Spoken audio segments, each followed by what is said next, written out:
ko Paulo yandikiye abikolosai Wakolosai, waraka wa Paulo wa Kolosai igice cya 3 murongo 16 3:16. rwandiko rw'abakolosai ibice 3 murongo 16. Waraka wa Kolosai. Ijambo rya Kristo ribe muri mwebwe rigwiriye rifite ubwenge bwose, mwigishanye muhugurane muri zaburi n'indirimbo z'ibihimbano z'umwuka, muririmbana Imana ishimwe mu mitima, Imana ishimwe mu mitima yanyu. Amen. Amen. Bwana Yesu asifiwe sana. Asifiwe Yesu. Ari jambo ejo bundi Dr. Rutayisire yavuze ryansigayemo cyane. Kuna neno ambalo Dr. Rutayisire amesema limebaki ndani yangu sana. Byatumye ndyama nkereje cyane. Ambalo limenifanya nikalala nikiwa nimechelewa. Kubera kuko nasinziriye nka saa 9 gutyo. Kwa sababu nimesinzia kama kitu saa 9. Yavuze amagambo atataranga umukristo wakuze. Amesema maneno matatu ambayo yanadhihirisha mkristo aliyekomaa. Asanga naje nicyo cigisho ndimo ubunyine. Akapata nami hilo ndo funzo ninakaa ndani kwa siku za hizi. We yavuze atatu. Yeye amesema mambo matatu Kanga nakora ku mutima cyane. na akanigusa kwa moyo kabisa. Yaravuze ngo umukristo wakuze. Amesema mkristo aliyekomaa. Umukristo muzima gukura. Mkristo yule mkamilifu aliyekomaa. Umuntu wojana mu basomara agakomeza. Yule ambaye unaweza kumpeleka Somalia na anaendelea. Umuntu wojana amafaranga ntasubizwe nyuma kwa mafaranga yaje. Yule ambaye unaweza kumletea pesa asirudi nyuma kwa sababu pesa zimekuja. Umuntu opportunity zo gusambana ntasambane. Mtu ambaye anaweza kupata fursa za kufanya usharati lakini asifanye. Tikiwe impamvu. Mtu ambaye unaweza kumpea heshima lakini isiwe sababu. Ngorangwa na magamba atatu. Yeye anakaa na mambo matatu. Nagenya tekereza. Nimeenda nikifikiria. Natekereza cyane. Nimeyafikiria sana. Jambo rya mbere. Neno la kwanza. Ngumukristo wakuze. Mkristo ambaye amekomaa. Ngwagera mu rugero sana Yesu. Yeye anafika kiwango cha kufanana na Yesu. Aza na Yesu. Yeye anafika kiwango cha kufanana na Yesu. Yesu ntigeze abesha. Yesu hajawahi kudanganya. Yesu ntigeze asambana. Yesu hajawahi kufanya usherati. Yesu ntigeze agira amacakubiri. Yesu hajawahi kuwa na mgawanyiko. Yesu amafuti yose tugira. Haya makosa yote tunayo. Ngo yakoze byose. Yesu amefanya yote. Uretse icyaha gusa. Isipokuwa dhambi tu. Umukristo wakuze. Mkristo ambaye amekomaa. Aza na Yesu. Anafanana na Yesu. Jambo rya kabiri. Neno la pili. Haleluya. Haleluya. Umukristo wakuze. Mkristo ambaye amekomaa. Ngwagira imirimo. Yeye ana kazi. Kandi ngo myinshi. Ana matendo na tena mengi. Sume gusa. Si kazi moja. Agira imirimo. Ana matendo mengi. Myinshi. Na ni mingi. Mu bapagani agira imirimo. Kwa pagani ana matendo. Prota tuyemwe agira imirimo. Kwa ploti anayokaa ana matendo. Muri quartier agenda agira imirimo. Kwa kijiji pia ana matendo. Mu murimo w'Imana agira imirimo. Kwa kazi ya Mungu ana matendo. Agira imirimo. Anazo kazi. Kandi myinshi. Na ni nyingi. Cha gatatu. Tatu. Haleluya. Haleluya. Ngo azabzara. Yeye huzaa. Azabzara. Huzaa. Azaza nabandi kwa Yesu. Uleta wengine kwa Yesu. Ngo akababwira ngo iyo nageze. Anawaambia pahali nimefika. Ni heza. Ni pazuri. Namwe ni muzi. Nanyi njooni. Umenyega nimba kiri umwana. Jua kama wewe ni mtoto bado. Ese kuko magamba atatu ubonye kuko umaze gukura. Haya maneno matatu umesikia kwa wewe umeshakomaa. Kuzuzwa sio kugaragaza kuba kuzi. Kujazwa haimaanishi umekomaa. Nengwe tunabikora nabi. Mara kwa mara tunafanya vibaya. Kanavyo mbivuge. Wacha na hayo niseme. Biravuga ngo Biblia inasema materaniro kwa ibada niyagira ufatwa n'umwuka wera. Kukiwa na yule atakayechukuliwa na Roho Mtakatifu. Akavuga kundi. Anene kwa lugha. Nuwa kabiri. Na wa pili. Nuwa gatatu. Na watatu. Ngo niyatagira uboneka gusobanura. Kusipokuwa yule wa kufafanua mnyamanze. Kuvuga kundi. Kwa sababu yule anayenena kwa lugha abayiywa kubwe. Yeye anajijenga pekee. Abayiywa kabandi. Hajengi wengine. Kandi tuza kumateraniro kugira ngo twubeke twegine. Na tukuje ili tujijenge. Tuza materaniro twubeke na. Tunakuja ili tujenge wengine pia. Amen. Amen. Muntu akamavuka sara ukaziresha n'ukuboko. Mtu ananena lugha refu. Yewe niki usobanuye? Ni nini inamaanisha? Bure. Bure. Wamureka gukanga abaturage. Wacha kuwashtua wananchi. Amen. Amen. Haleluya. Haleluya. Bwana Yesu asifiwe sana. Asifiwe Yesu. Umukristo wakuze. Mkristo ambaye amekomaa. Azaza nabandi kwa Yesu. Huleta wengine kwa Yesu. Azavuga ngo namwe ni muzi. Anawaambia wengine njoo nani. Nimekuta na Yesu wangu. Na huye na Yesu wanje. Yeye mwenye uwezo. Iwe mwenye bushobozi. Akaniwako. Arankiza. Amen. Amen. Bwana Yesu asifiwe sana. Amen. Mwene data yagize neza kuri igikorwa. Ndugu amefanya vizuri kufanya kazi hii. Haleluya. Haleluya. Ningaho ni ijoro ry'ejo cyangwa ni ryakeye. Ni usiku kucha ama ni ni wewe warasenze mwanyu cyane. Ni wewe umeomba sana. Ni wewe. Ni nani? Nzamba maso. yarasenze natange nanje ngiye gusenga nyine bwari bukeye. Nikianza kuomba ilikuwa karibu kukucha. Nikasimira Yesu ko bukeye. Wacha nimshukuru Yesu kwa sababu umekucha. Numva umuntu utayisengera. Nikasikia kuna mtu anaomba. Ndaceceka. Nikanyamaza. Yasenze umwanya munini. Ameomba kwa muda mrefu. Ndanezerwa. Nikafurahi. Numva ari Osborne bushera ariko namwumvise. Nikasikia ni Osborne. Sababu umuhungu wemeye muri aya masaha saa 9 saa 10 kwa masaa saa 9 akibuka gusenga. Akakumbuka kuomba. Takabuza bizocamo. Lazima itafanyika vizuri. Bizocamo. Itakuwa vizuri. Abantu babigize ubwenge. Watu wamefanya hekima. Basigabigishije jambo mu bwenge. Wanawafunza neno kwa hekima. Basigabarimba mu bwenge bwabo. Wanaimba kwa akili zao. Bagashamwa mafyeni. Wanaweka mambo haya. Na ibyo na magambo yabo. Hayo ni maneno yao kibinafsi. Ariko igikorwa cyo kuririmba Imana. Lakini kazi ya kumwimbia Mungu. Iteka. Kila mara ugomba gushira Imana imbere. Unafaa kumweka Mungu mbele. Iyo washize Imana imbere. Ukiweka Mungu mbele. Bizabikunda. Mambo yote yatakwenda salama. Ndavuga ngo Osborne biciyemo. Nasema Osborne iko sawa. Twavuye mu garyango iwaje twavuganye ni watu. Tumetoka huko tukiwa tumezungumza. Ariko ngushike ngo aririmbe. Lakini alipoimba numva kongera ikindi kintu. Nikasikia naweza kuongezea kitu kingine. Amen. Amen. Kubera ngo mare hari akantu mbasengera Imana. Kuna kile naombea Mungu. Ndavuga ngo reka none byinjizemo kisadaka y'umuhigo. Nikasema wacha ni sadaka ya nadhiri. Namye mvuga ngo nubwo ayo nanataje kugutanga. Yale niyo kuwa nimefikiria kuyatoa. Ayo akupanga. Ariko reka nichomeke mwaye yandi. Lakini wacha niweke pesa y'amasengesho y'umuhigo mbasenga. Ya maombi ya nadhiri ninayo ito. Kwa hivyo nanategereje kukweza 1000 Osborne. Nilikuwa nimefikiria kukupa 1000 hamwe n'umuryango wanje. Moja na familia yangu. Ariko umaze kuririmba. Lakini ulipoimba umuhigo. Kwa sababu ya nadhiri. Nimo ndazinduka ko ndaje ahantu. Kwa sababu naenda pahali na safari. Nikirudi kuri ico 1000 zongeraho ibindi 4. Nitaongeza 4. Bibe bitanu. Ikuwe 1500. Imana ngwimusha. Mungu akubariki. Kandi izi mbaraga zitumye ntanga amafaranga. Hizi nguvu zinanifanya nitoe pesa. Tubwire ngo nuko tubana muri pro. Usizani ya kuwa tuko ni amasengesho wasenze wa. Ni hayo maombi uliyoomba siku hiyo. Amen. Amen. Haleluya. Bwana Yesu asifiwe sana.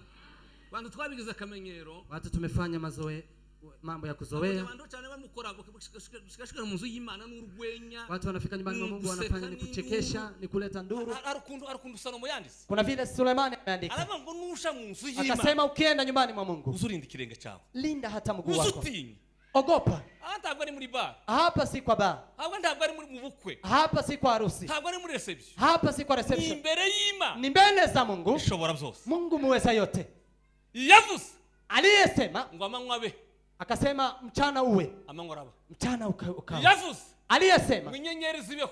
Nyota ziweko. Zibeho. Zikakuwa. Uvu kundi komeye. Sikiliza vile Mungu ni mkuu. Zivuga ngo. Biblia inasema ngo izireba mahanga. Yeye anaangalia mataifa. Uteranisha Amerika. Ukiunganisha Marekani, Urusia, Russia n'abandi bondi bose. Na wengine wote hayo mataifa yote. Ukiwaunganisha wote. Haleluya. Haleluya. Bwana Yesu asifiwe sana. Asifiwe Yesu. Ngo bose. Wote. Izibareba. Anawaangalia Mungu. Kubusa. Anawaangalia kama watu bure. Amazi yose y'inyanja yose. Maji yote ya baharini yote. Abize geography. Wale ambao wamesoma geography. Bazavuga kuko isi. Wanasema dunia. Isi. Dunia. Ico bitango ni univerte. Ambayo ni anga hii ya dunia. Igizwe. Imefanywa. Na bibi amazi. Maji. Agize bibiri bya gatatu. Ni tatu. Hanyuma ubutaka bukagira kimwe gusa. Na udongo ardhi na moja tu. Billy Graham araririmba. Billy Graham akaimba. Araririmba. Akaimba. Haleluya. Haleluya. Aravuga ngo. Akasema. Ngo isi ibisasi byose ngo bigira utumutwa bandisi. Wakichukua nyasi zote wazifanye kalamu za kwa. Ishuru ngo bakarigira impapuro. Na mbingu ifanyike kuwa karatasi. Kugeza na nubu. Paka wa leo. Abahanga. Wale watu ambao ni mashauri. Wale ambao wamesoma. Sibaramenya ubugari. Hawajajua ukubwa wa anga vile inatisha. Wanafananisha tu. Lakini hawajajua. Akasema maji yote za Tanganyika, ukichukua Tanganyika, za Lake Victoria, ukichukua Lake Victoria, ukichukua Maindombe, za Muero, ukichukua hizo mito zote, Mediterranean, ukichukua hizo za Asia, za Pacific, ukichukua za Atlantic, ukichukua Atlantic, ayo ni nyanja zikomeye. Hizo ni zile bahari kubwa. Ukazigira wino. Unafanya kuwa wino. Za kuandika. Za kuandika. Hanyuma bisimo. Alafu wa dunia wote. Ukabagira abandisi. Unawafanya waandishi. Bakandika ubwugo rukundo. Wanaandika upendo wa Mungu. Ngo tirgoshira. Hawawezi kumaliza.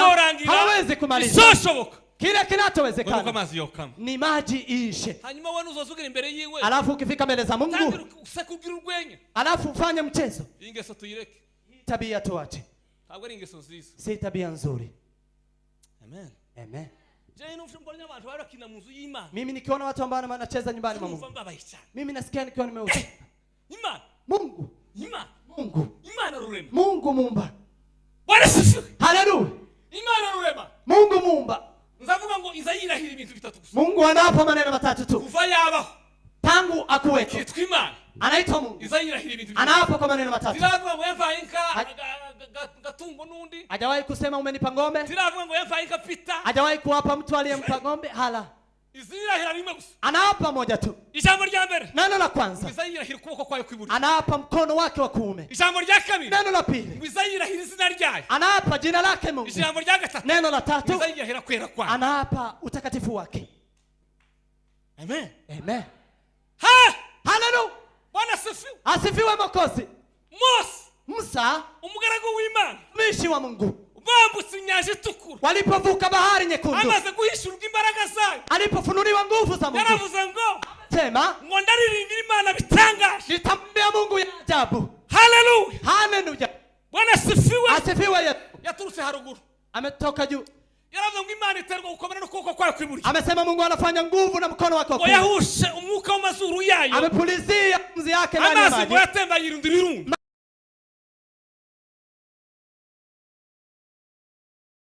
Taifa Miriamu alipona, araririmba, akaimba, aravuga ngo, akasema nashima Imana bitangaje, namshukuru Mungu ya ajabu, kuko ifarasi nuweriye, kwa sababu farasi na yule alikuwa imebeba, Mungu ameweka katika bahari. Abagore ngo bayikiriza bose, na wale wamama wakaitika wote, yego, wakasema yes. Hanyuma wao uyikinisha, alafu unamchezesha Mungu. Imana ikubabarire, Mungu akusamehe sana. Haleluya. Haleluya. Bwana asifiwe. Amen. Bwana asifiwe sana. Asifiwe Yesu. Bavuze indirimbo, nasema nyimbo, na nateguje ngo ndagana kwigisha ku ndirimbo kandi ndingute cyane. Nilikuwa nimesema nitafunza juu ya nyimbo, ariko mu buryo bwo kuramya no guhimba, lakini kwa jinsi ya kuabudu na kusifu. Hari amagambo agera kuri 7. Kuna maneno kama 7 avuga hejuru yo kuramya Imana, ambayo anasema juu ya kumwabudu Mungu. Ico bisobanuye, inamaanisha nini kuabudu Mungu? Amagambo 7, maneno 7 mu buryo bwo kuramya kwa jinsi ya kumwabudu Mungu. Je, ni nini? Ijambo rya mbere, neno la kwanza, Imana, Mungu ngirabikunda cyane. Mungu anapenda sana. Imana igira gute? Mungu anafanyaje? Anapenda iyo tuiramishe, muabudu, tukayihimba, tunamsifu. Izaishi. Mungu anafurahi, Mungu anatikika, izinyeganya, Mungu anatikika, Mungu anasema yes. Haleluya. Haleluya. Akupewa sifa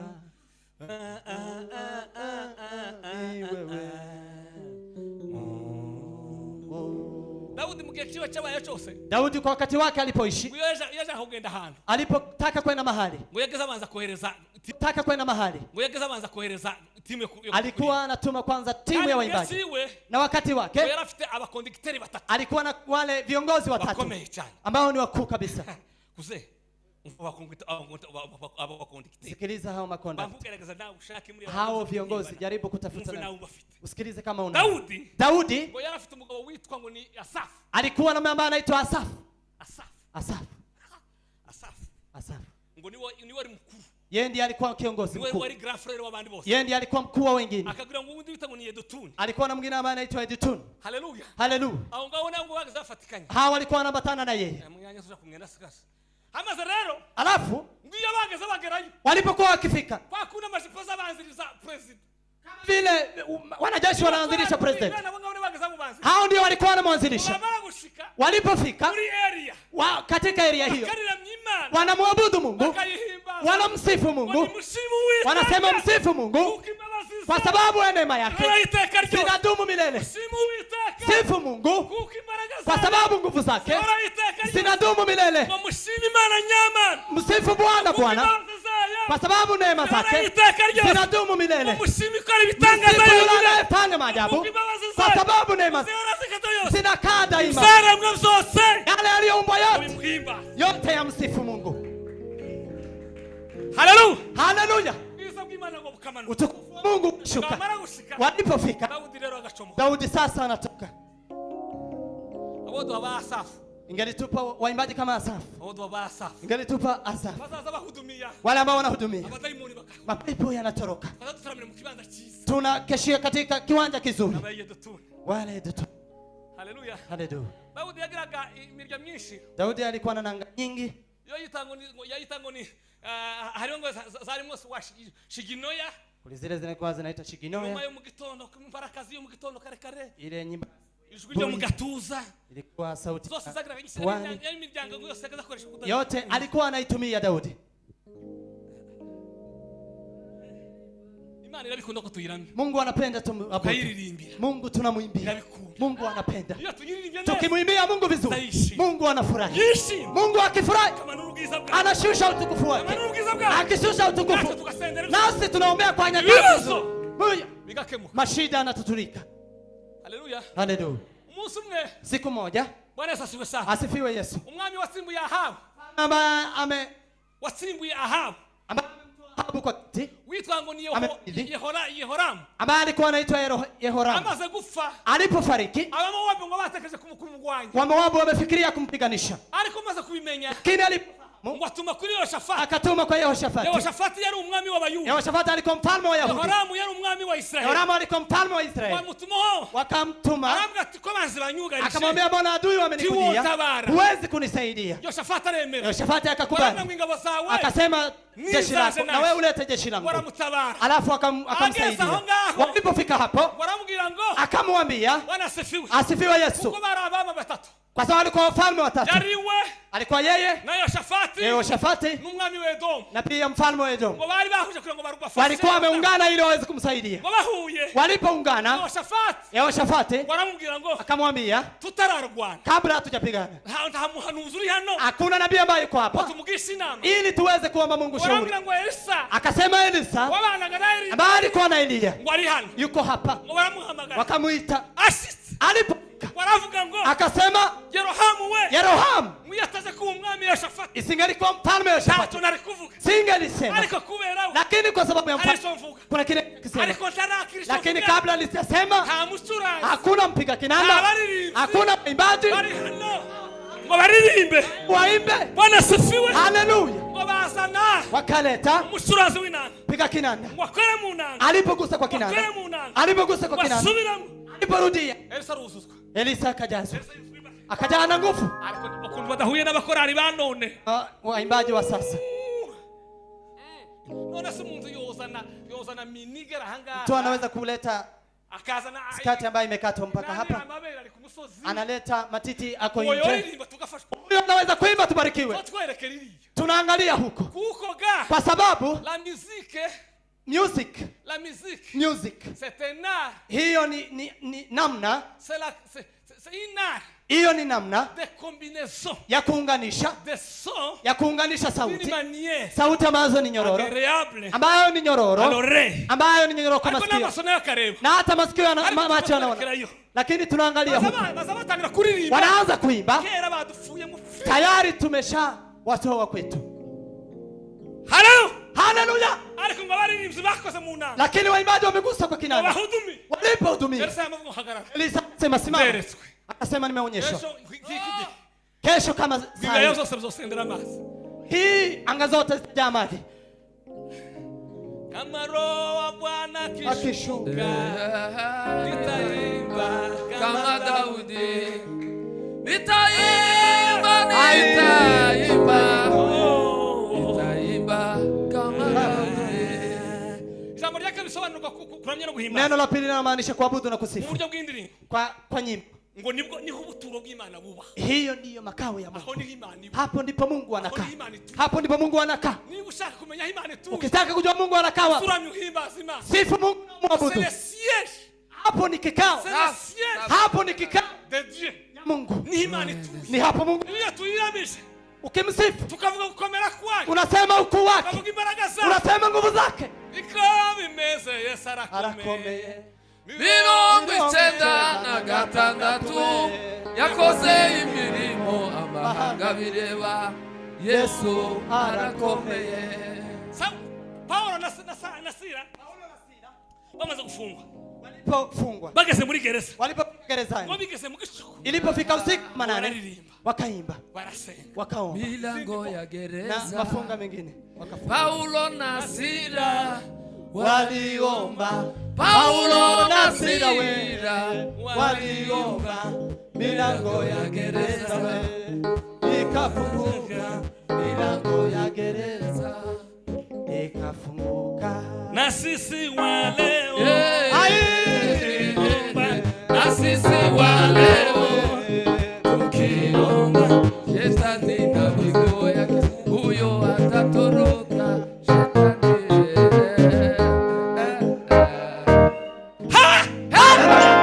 Bwana sifiwe. Iyo turirimba tukiimba iyo turamisa Imana kimwabudu Mungu kuzuye umwuka wera tukijana Roho Mtakatifu tukabikora kuko Imana isaka tunafanya Mungu anapenda. Hapo ndipo makao ya Mungu. Hapo ndipo Mungu. Aho ni Imana izayishi. Nipo Mungu kuna mashimwe yayo. Mungu anaishi. Ese ndimo zawe nawe. Je, ndimo zako kweli Imana yose kahishi. Mungu anaweza kukuja ishi hapo. Tumugiza bw'Imana umanuka. Inaweza kufanya utukufu wa Mungu ushuke. Utatumye Imana imanuka. Isipofanya Mungu ashuke. Ni muziki kimwe muziki. Hiyo ni music kama nyingine. Ni lake dube. Twigaza kuja kumusitara umunsi umwe. Tumewahi kwenda kwa msafara wa Injili. Haleluya. Haleluya. Ngo dushike bashamwe indirimbo ya lake dube. Tulikaeka nyimbo ya lake dube. Nenda datumwe ziyarazi lake dube. Ndugu mmoja hakuwa anajua lake dube. Yashirimo prison. Yashizamo prison ya lake dube. Ameweka prison ya lake dube. Alipoweka akajazwa akaanza kutabiri. Je, imekuwa hii ni ya dunia? Lakini wamesikia music. Kwa sababu yote yanagusa hisia. Tukifika kwa mambo ya kilo yanagusa kwa hisia. Na ya dunia Mungu tumpe utukufu. Haleluya. Bwana asifiwe. Asifiwe makosa. Atukuze Mungu. Haleluya Yesu. Kuramya na kuhimba. Kusifu na kuabudu. Hii kwa ya Mungu Imani zayishi. Nipo Mungu anakaa. Nihuta cyane. Tukienda haraka. Tatu. Haleluya. Haleluya. Ngo ni imbaraga ziduhesha. Ni nguvu zinazotupea kunesha. Kushinda ibigeragezo. Majaribu biri imbere yacu. Ambayo yako mbele yetu. Amen. Haleluya. Tumpe Bwana. Wagenda mureke mageni mbongo. Wale watakaoenda wacha waende. Imani chwe. Haleluya. Amen. Amen. Bizabiduhesha kunesha iki. Inatupanya kushinda ibigeragezo. Majaribu. Amen. Haleluya. Haleluya. Anjohera cyane tabuki buryoha kawe nimiza no wigikundiro cishitane amuraneza kurusha ibirato zose naburigize mufite kwandagirishe uwanimika umwami w'isangane ninirite dimata icyashose sinabikunda we ahubwo niragishe Yesu umukunzi wanje sinshita kubiri mwisi Yesu aranyuze. Haleluya we. Ukiona majaribu yamekukujia wewe fika pahali unongoneze. Umsabihu shetani na pepo watakimbia. Amen. Amen. Oya kuambia wenda kusengenya. Wengine wanaenda kwa masengenyo. Wewe piga chorus. Piga chorus kwa moyo wako. Piga chorus. Kinywa chako hakitatoka maneno ya masengenyo. Kwa sababu kuabudu Mungu na kusifu kwa jinsi ya nyimbo inatusaidia kushinda majaribu.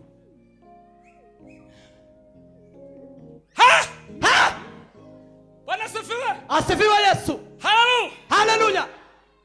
Abigisha bahanga hejuru yo gusenga. Wale ambao wanafundisha juu ya kuomba. Bazaba ngo habe ni nuzoza kwiherera. Wanasema hata ukienda huko ufichoni kwa maombi. Watandira gusenga satani agatanga kuzabitekezo. Ukianza kuomba ibilisi anaanza kufikira mengine. Uzaririmbe. Imba. Uzabitekezo bizohoma. Haya mafikira yataondoka. Mungu gusenga kandi yongirika. Na utaomba vizuri kabisa. Amen. Haleluya. Haleluya. Haleluya. Reka nihuta. Tatuende haraka. Ibintu bitatu gusa. Sema mama watatu tu. Indirimbo zazidufasha. Ambayo nyimbo yanatusaidia. Ilikuwa mengi. Lakini kinachotusaidia kwa nyimbo. Maneno matatu yanayotusaidia. Kuimba. Wiga kuririmba. Jifunze kuimba. Kwa kurimba ni kwiza. Jifunze kuimba kwa sababu ni vizuri. Kurimba. Kuimba. Hiyo waririmbye umeze neza. Ukiimba ukiwa vizuri. Haleluya. Haleluya. Bwana Yesu asifiwe. Asifiwe makosi. Haleluya. Haleluya. Lunga lunga mwafrika. Waririmbi mana cyane. Konta kubabara mwijuru batikani tazaribayo. Konta kubabara mwijuru batikani tazaribayo.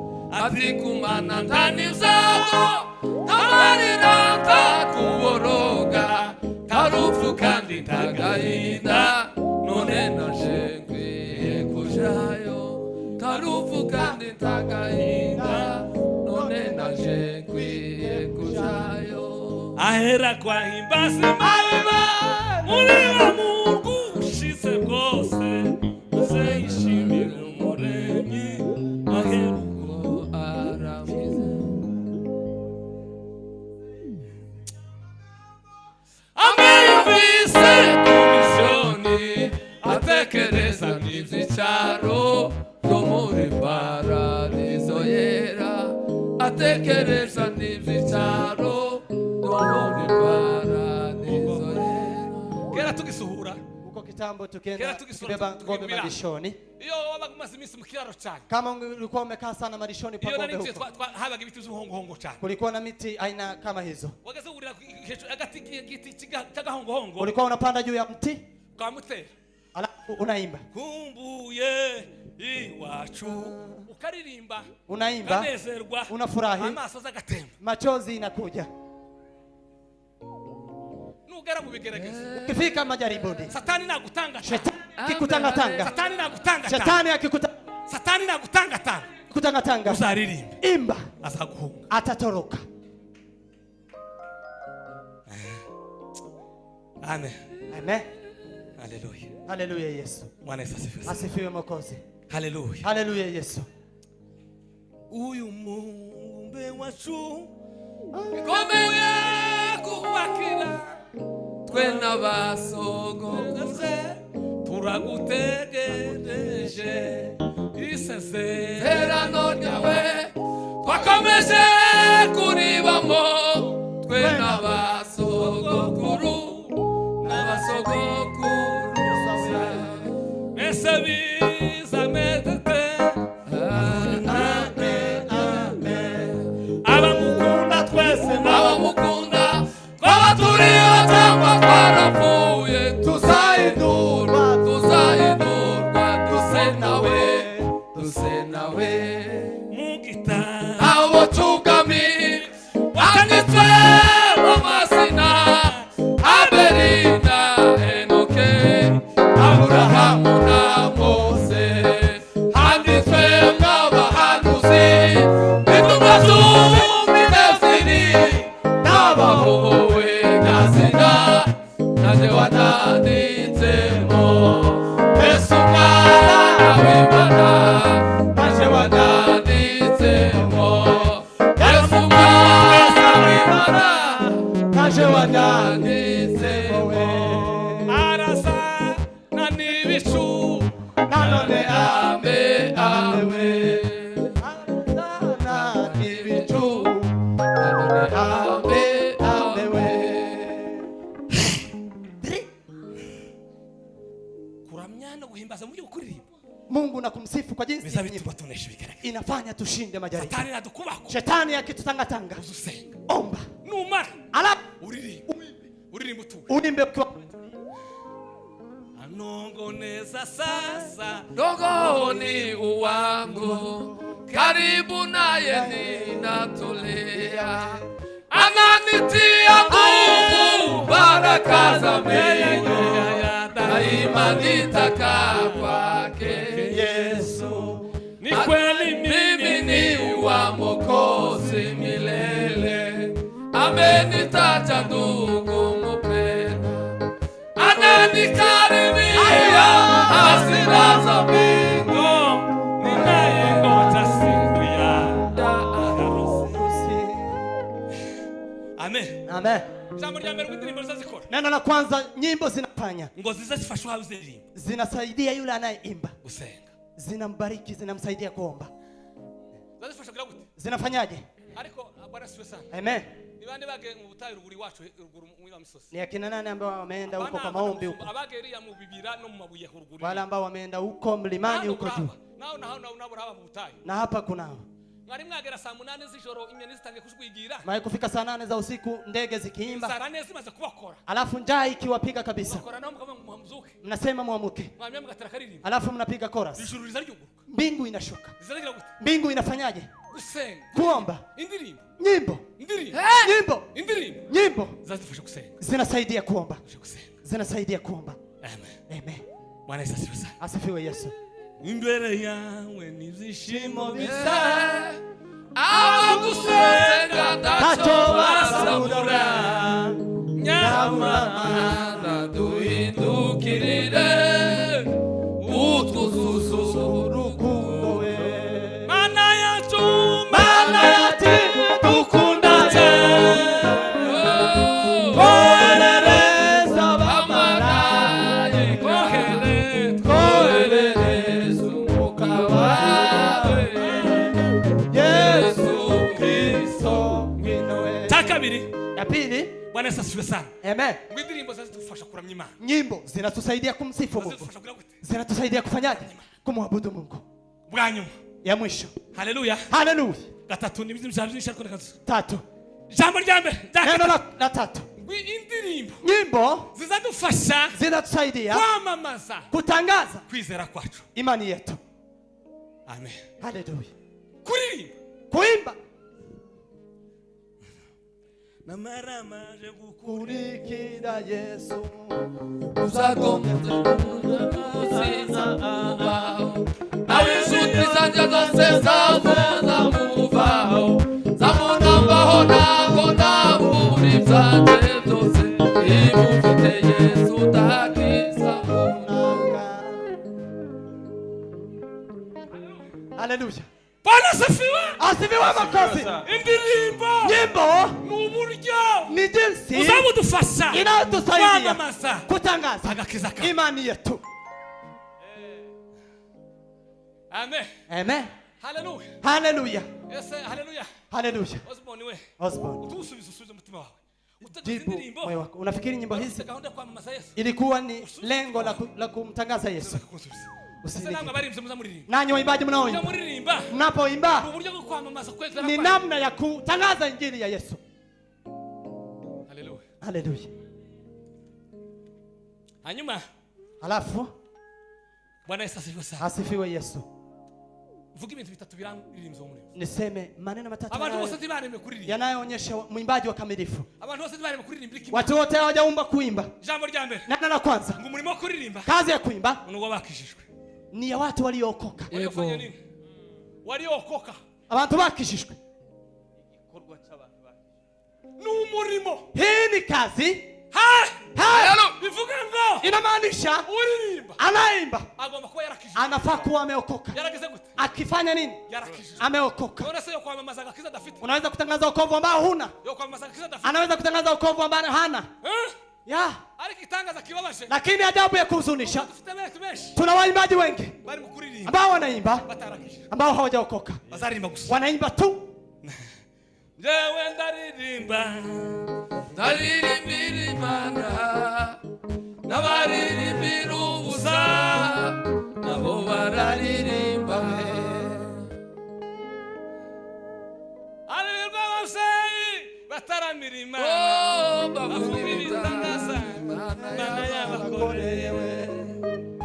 Haleluya abasana bataramira Imana. Bavuga ibitangaza Imana yabakoreye. Haleluya. Haleluya. Niba uri kurimba utarakizwa Kama unaimba bila kuokoka, urakora umurimo utari uwawe. unafanya kazi isiyo Rudi yako. nyuma Subiri nyuma, wende kuokoka. genda ubanze ukizwe. Kama unaimba Nimba uririmba bado wewe haujaokoka, utarakizwa, rudi nyuma, subiri nyuma, sababu kuimba kubera ko kuririmba ni kazi ni ya igikorwa watu cy'abantu waliokoka, bakishijwe, waliompokea Yesu bakiriye Yesu kuwa mfalme kuba umwami na mwokozi wa maisha yao. n'umukiza w'ubugingo bwawe. kama ni kuimba Na shetani anaimba wala kuimba sio njia ya uzima nakwambia usijivune. Amen. Amen. Wafite ijwi ryiza Eti ana sauti nyororo, kaza kama yihotagura anakuja anaimba. wewe Fulani, sasa turirimbe ngo turebe abantu hatukuji kuimba ili tuone watu, turirimba wese dushimye. tunaimba ili Yesu atushukuru. Kabiri reka niyo utaje kutangira Tuende haraka ili kwa pena ya muda. kabiri. Mbili. Haleluya. Haleluya. Bwana Yesu asifiwe sana. Asifiwe Mwokozi. Uririmba Atakayeimba ngo agomba kuba anafaa kuwa azi neza anajua vizuri ijambo ry'Imana neno la Mungu, kandi nawe ryaramuhinduye. na likiwa limembadilisha. Sasa kando karumvikanye. Hilo limesikika. Uririmba Atakayeimba agomba kuba azi neza anafaa kuwa anafahamu vizuri yarasomye Bibiliya Bibiliya amesoma Biblia arayisoma amesoma Biblia arayisoma akasoma tena soma Bibiliya usenge cyane kandi ushikame reka uhemuka amasezerano ari buzira soma Bibiliya usenge cyane kandi ushikame reka uhemuka amasezerano ari buzira umva we uvuga ko tasezerano we ufite kandi Imana ivuga uzaba umurizo. Amen. amen Bwana sifiwe sana. asifiwe Yesu Uzumuririmbyi wahinze indirimbo z'Imana. ndio mwimbaji ametunga nyimbo za Mungu Usashaka kuzana kuvuga abandi bavuze kuri YouTube. sisemangi wengine wamesema kwa YouTube Umuntu wavuze ejo bundi ariko akarimuza. wacha tuache mtu Kwanza twaruganye nawe ururimi rwanje ko tuzoza tuvuga abandi. tutakuwa None utangiye gute we? umeanzaje Tuza. tulia Hanyuma alafu tuna ninge kuvuga niki? kile nilikuwa nataka kusema ni hiki Haleluya. haleluya Bwana sifiwe sana. asifiwe Mwokozi Haleluya. haleluya Hari abantu bamuhimba indirimbo. kuna watu ambao wanatunga nyimbo Wategera. ukisikia Ugatekereza ko kura message. unangojea message la Kararimba ibikomere yakomeretse by'iwabo. anaimba vidonda anazo za kwao Yavutse nabi nk'imfuvye kurangaje kanje. amezaliwa akapata akiwa yatima Hanyuma fu azaririmba amarimi y'amatiku. anaimba nyimbo za kuambiana So kutambiza vile gute. nyimbo kama hizo Tekereza. ukingojea Umva message ukayumva. unatafuta message Ariko unakosa umuntu wasomye ijambo. lakini mtu aliyesoma neno la Mungu agahindurwa naryo. na anabadilishwa na neno Iyo yisengwa himse. akikaa anatunga Azaririmba indirimbo. anaimba nyimbo Ukumva indirimbo ifite unasikia nyimbo ina message Anezerwa. unafurahi kishima. unafurahi Haleluya. haleluya Umuntu ugomba kuririmba. mtu ambaye Agomba ko ari umuntu usomye. anafaa kuwa ni mtu ambaye amesoma Kandi Biblia wahinduwe naryo. na amebadilishwa na Ijambo neno rya nyuma ndangiza. neno la mwisho tukitamatisha Haleluya. haleluya Bwana Yesu asifiwe sana. asifiwe Yesu Ijambo rya kabiri rya gatatu. neno la tatu Ngo agomba kuba ari umuntu anafaa kuwa ni mtu ubayeho mu buzima ambaye anakaa kwa maisha bwejejwe. maisha Maisha kutakaswa matakatifu. maisha matakatifu Yule ambaye mtu wese anasikia, ambaye anataka, ukeneye anatamani kazi umurimo ya uimbaji yo kuririmba ni lazima agomba aishi kuba maisha mu buzima matakatifu. ubuzima bwejejwe Amen. amen Haleluya. haleluya Maisha nini? ubuzima bukijijwe bwejejwe Haleluya. haleluya Bwana sifiwe sana. asifiwe Yesu Tutakaenda kesho. nina huzuni sana Nimekubugira Imana. kwa mwami ya Na Mungu huzuni moyo ni simbi mimi na yeye. Haleluya malabani.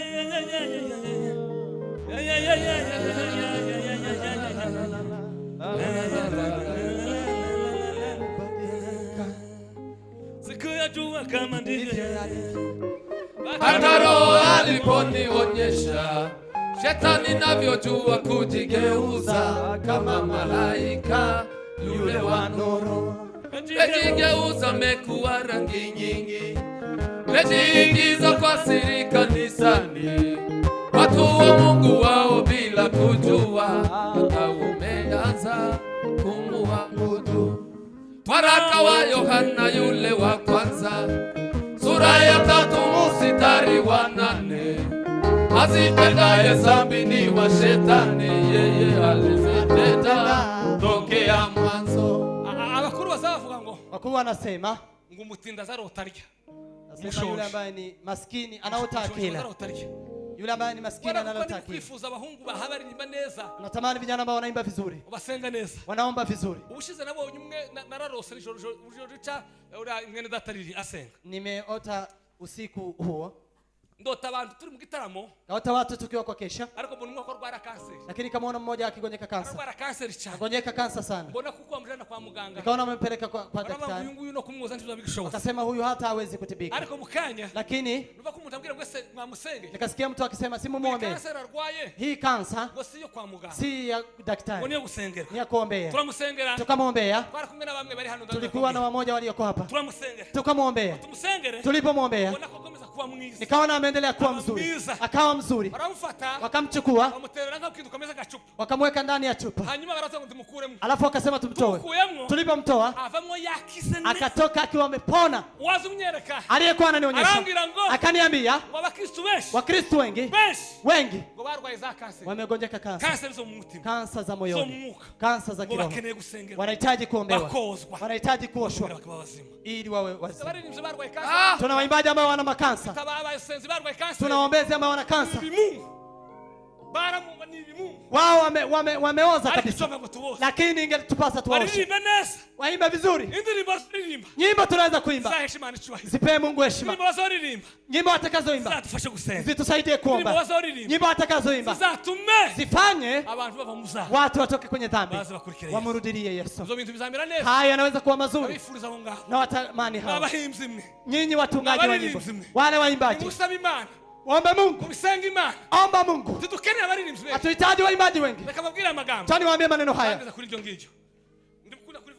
Nasema sana.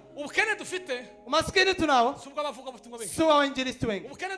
Umaskini tunao, sio waombezi wengi. Umaskini tunao, sio waimbaji wengi. Tuna umaskini moja. Tuna umaskini wa watu ambao wanaimba ambayo wamekuwa. Tuna umaskini ambao wanafunza yale wamekuwa. Hao kwa sababu matendo yanabadilisha kuliko maneno.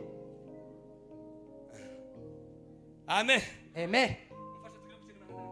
Tunyosha Mungu isengesho ryanje manareba gahinda kanje icyo kwingingira nuko bene wacu wakizwa. Naravuze mu gitondo. Jumapili nimesema asubuhi. Navuze umuvuga butumwa wita ngo Nick. Nimesema mwinjilisti ambaye anaitwa Nick. Mu Australia ntagira maguru na miguu. Mtu wa Australia hana mikono na miguu. Ushiza heruka muri Philippines. Amewahi kwenda Philippines. Arabwiriza. Akahubiri. Abwiriza kwizera. Akahubiri juu ya imani. Akasema yes. Akasema yes. Muri service imwe. Kwa service moja. Hakizwa abantu 20,000. Kaokoka watu 23,000. 27,000. 27,000. 25,000. 25,000 wakapiga magoti, wakapokea Yesu kama mfalme. Lakini sisi tunaimba hata mmoja, tunahubiri hata mmoja.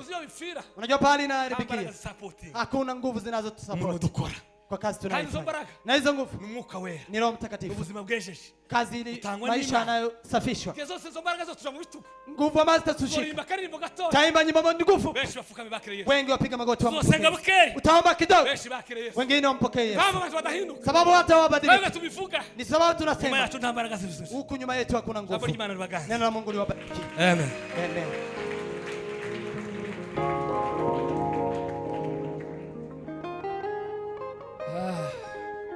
Makofi sana kwa mnenaji. Tunaendelea.